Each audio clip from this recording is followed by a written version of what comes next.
Happy Wednesday.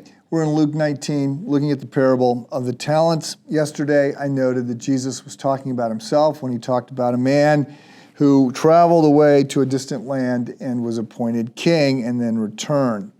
And the whole thing here that goes on is verse 13, that he hands out these he goes to 10 servants and he hands out money to them and tells them to put this to work until I come back. His subjects hated him. They sent a delegation after him to try and let him not get appointed king, but he is. Now, this doesn't change the tone. It doesn't change the ultimate meaning of this passage, which is about stewardship. But Ken Bailey, who is now he's passed away, but he came back to the States maybe 7-8 years ago. He retired. He lived. He got a PhD in New Testament. Went over to the Middle East and lived there, and basically spent his entire life teaching and understanding the Gospels and understanding these parables in the context in which they were given. And often the light goes on a little bit more completely when you get the culture, you get some of the nuances of what's being said here. So he notes that the Greek, he doesn't want to have the Greek that says, Jesus saying, because I'm coming back, but have Jesus saying, invest this until I come back.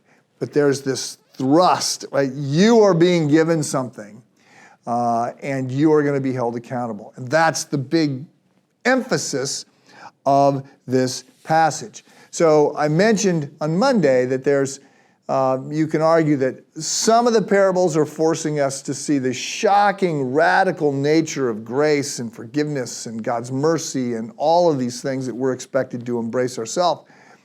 But a number of the other parables sound like things you're going to read in Inc. magazine or Fortune or Fast Company or something like that. They're very much about going out and making it happen, about being entrepreneurial. So I want to say, we've got a parable here in which Jesus is telling us to be wise stewards of the time, the gifts, the resources that we have. We are expected to grow them.